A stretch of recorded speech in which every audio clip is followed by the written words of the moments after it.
আমরা মনে করছি আমরা সরকার গঠনের দ্বারপ্রান্তে রয়েছি। আমাদের এত আন্দোলন সংগ্রাম আত্মত্যাগ সবকিছু ব্যর্থ হয়ে যাবে যদি ভোট সুষ্ঠু না হয়।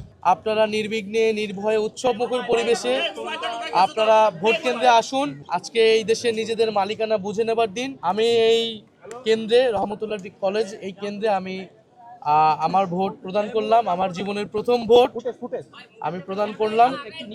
নীরব পরিবেশেই নির্বিঘ্নে আমি ভোট প্রদান করলাম। আমি জনগণের প্রতি আহ্বান জানাচ্ছি, সকলের প্রতি আহ্বান জানাচ্ছি, আপনারা নির্বিঘ্নে নির্ভয়ে উৎসবমুখর পরিবেশে আপনারা ভোট কেন্দ্রে আসুন। আপনারা দলে দলে সবাই ভোট কেন্দ্রে আসুন। আজকে ভোটের দিন, আজকে এই দেশে নিজেদের মালিকানা বুঝে নেবার দিন। 16 বছর সুষ্ঠু নির্বাচনের সুযোগ ছিল না, আমাদের আজকে সুযোগ এসেছে এই ভোটাধিকার প্রয়োগের মাধ্যমে গণতন্ত্রকে প্রতিষ্ঠা করার, গণভোটে হ্যাঁ প্রদানের মাধ্যমে সংস্কার প্রক্রিয়াকে বাস্তবায়ন করার। অনেকগুলো জায়গাতে ইভেন আমার এই ঢাকা 11 আসনেও গতকাল রাতে অনেকগুলো জায়গায় আমাদের যে ক্যাম্প বসেছে ভোট কেন্দ্র সংলগ্ন, সেই ক্যাম্পে কিন্তু হামলা হয়েছে, বন্ধ করে দেওয়া হয়েছে। ফলে এই প্রতিকূলতাগুলো কিন্তু এসেছে।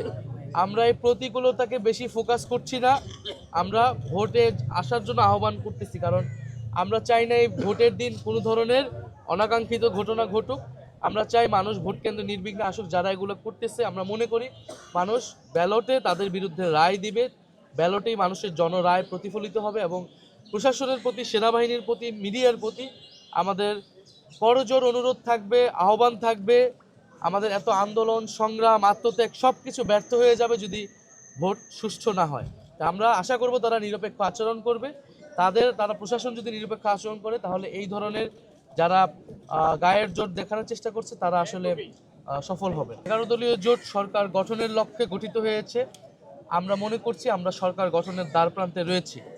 ফলে সেই লক্ষ্য, সেই আত্মবিশ্বাস নিয়ে আমরা কাজ করছি। ইনশাআল্লাহ যদি ভোট সুষ্ঠু হয়, জনগণ নির্বিঘ্নে ভোট দিতে আসে, ব্যাপকভাবে উপস্থিতি নিশ্চিত করাটাই আমাদের এই মুহূর্তে প্রধান লক্ষ্য। সাধারণ মানুষ যাতে ব্যাপকভাবে ভোট কেন্দ্রে উপস্থিতি দেয় এবং আমরা ভোট কেন্দ্র পাহারা দিব। ফলাফল না নেওয়া পর্যন্ত আমরা ভোট কেন্দ্রের সামনে থাকবো, মাঠে থাকবো। অবশ্যই আমরা জনরায়কে মেনে নিব। নির্বাচন সুষ্ঠু হলে, আমি গতকাল রাতেও বলেছি, এখানে নির্বাচন সুষ্ঠু হওয়ার অনেকগুলো ক্রাইটেরিয়া রয়েছে। তা আমি বললাম, আর একদল বলল, তার মুখের কথা সুষ্ঠু বা নির্বাচন ভণ্ডুল হয়ে যাবে না।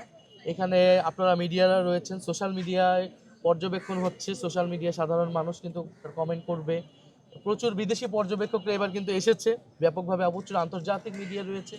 সার্বিকভাবে আমরা কিন্তু বুঝতে পারবো ভোট আসলে কতটুকু সুষ্ঠু হচ্ছে, কতটুকু হচ্ছে না।